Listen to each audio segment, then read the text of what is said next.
Hello students, आज की class एक नए टॉपिक के साथ स्टार्ट करने जा रहे हैं जिसका नाम है सेल थ्योरी।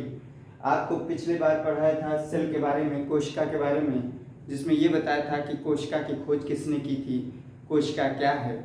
आज हम सेल थ्योरी बताएंगे। सेल थ्योरी के बारे में ये भी बता चुके हैं कि सेल थ्योरी को सबसे पहले दत्रोचित ने दिया था, लेकिन इसका श्रेय जो है स्लाइडेन एंड स्वान को जाता है, जो कि 1838-39 में बताया था। सबसे पहले बात करते हैं। देखिए, सबसे पहले पॉइंट में लिखा हुआ है सभी जीवों का शरीर एक अथवा अनेक कोशिकाओं का बना हुआ होता है। एक या अनेक कोशिकाओं से मिलकर बना होता है, यानी कि all living things are made up of one or more sales.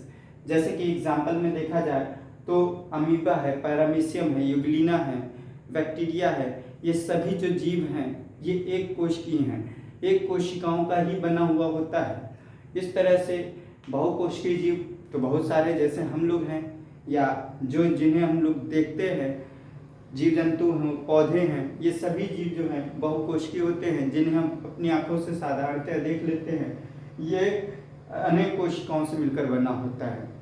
तो यहाँ पर सभी जीवों का शरीर एक या अनेक कोशिकाओं से मिलकर बना होता है, यानी जिन जीवों का शरीर कोशिका का नहीं बना होता है वो कोशिका रहित होते हैं। जैसे आपने वायरस के बारे में सुना है, वायरस का खुद का शरीर नहीं होता है, यानी खुद की कोशिका नहीं होती है, और ये कोशिका न होने के कारण ही ये अपने आप को जीवित रखने के लिए किसी भी कोशिका की आवश्यकता होती है।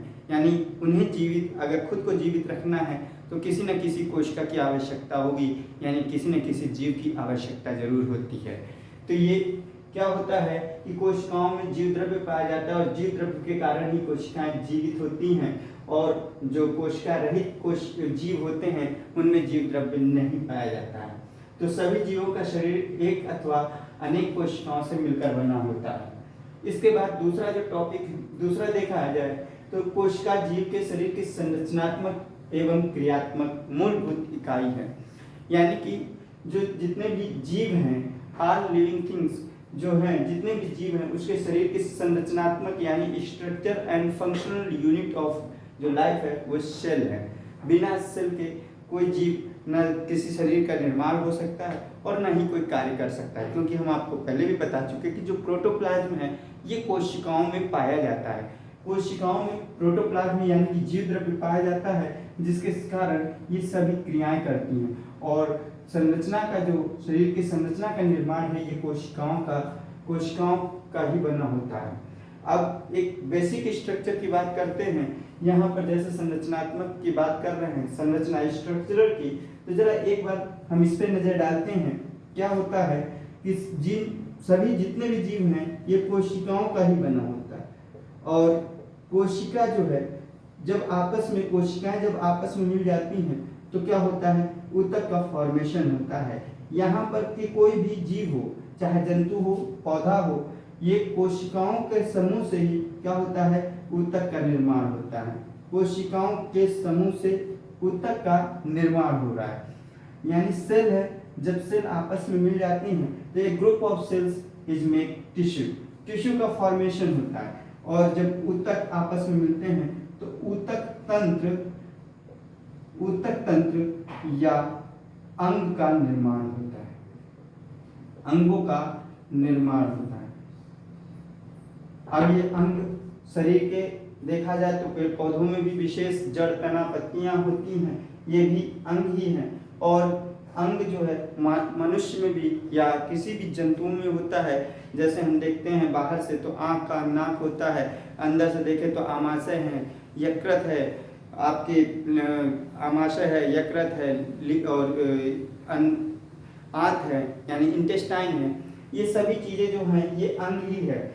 और जैसे आपने पाचन तंत्र में पढ़ा था कि मुख, गुहा, ग्रसनी, ग्रासना, लामाशय, छोटी आंत, बड़ी आंत, ये सभी जो हैं ये अंग है, अलग अलग अंग है, लेकिन ये अंग विशेष कर मिल करके क्या होता है, अंग तंत्र का निर्माण कर लेते हैं।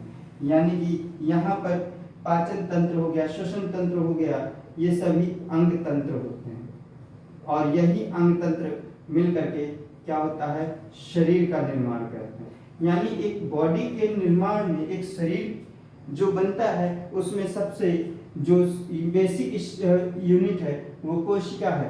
अगर कोशिका है तभी जीव के शरीर का निर्माण हुआ है। अगर इसको हम छोटी परिभाषा में ले ले तो जैसे आपने हिंदी में हमने बताया, हिंदी में अगर आपने पढ़ा होगा तो सबसे छोटी इकाई अक्षर है।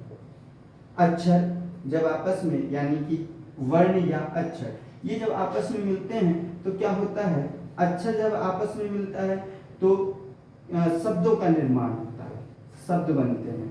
और शब्द जब आपस में मिलते हैं तो क्या होता है, एक वाक्य यानी कि सेंटेंस का निर्माण होता है।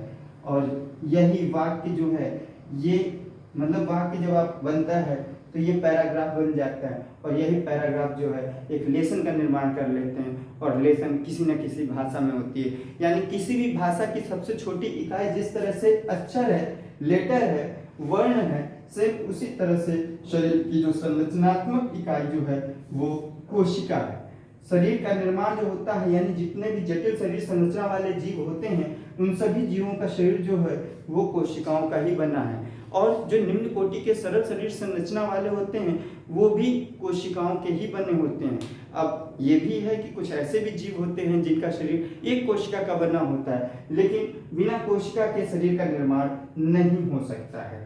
ये हम आपको बता दिए कि कोशिका जीव के शरीर के संरचनात्मक एवं क्रियात्मक इकाई है। तो ये संरचनात्मक की बात कर रहे हैं, क्रियात्मक इकाई कैसे है तो फंक्शनल कैसे है। तो हमारे शरीर की कोशिकाओं में जीव द्रव्य पाया जाता है, प्रोटोप्लाज्म पाया जाता है। प्रोटोप्लाज्म जो है इनमें विभिन्न प्रकार के तत्व पाए जाते हैं। सेल ऑर्गन्स होते हैं, कोशिकांग होता है, कोशिकांग में माइटोकॉन्ड्रिया है, लवक है, गोल्जिका है, अंतःप्रदवैजालिका है, राइबोसोम्स है, ये सभी सेल ऑर्गन्स हैं। इसके अलावा देखा जाए तो उसमें क्या होता है कि कार्बनिक पदार्थ, अकार्बनिक पदार्थ, ये सभी चीजें पाई जाती है। यानी कार्बोहाइड्रेट्स, वसा, प्रोटीन, विटामिन, ये सब हमारे जीव द्रव्य में पाया जा रहा है। और कार्बोहाइड्रेट्स, वसा, प्रोटीन मिल करके ही क्या करते हैं, शरीर की क्रियाएं करती हैं। और इसमें देखा जाए तो हमने जैसे सेल ऑर्गन्स की बात कर रहे हैं, कोशिकांगों के बारे में बात कर रहे हैं, तो जो कोशिकांग है ये विभिन्न प्रकार के कोशिकांगों का काम अलग अलग होता है। जैसे कि हम लोग देखते हैं माइटोकॉन्ड्रिया, माइटोकॉन्ड्रिया सभी कोशिकाओं में पाया जाता है। और माइटोकॉन्ड्रिया का कार्य होता है क्या, ऊर्जा का निर्माण करना।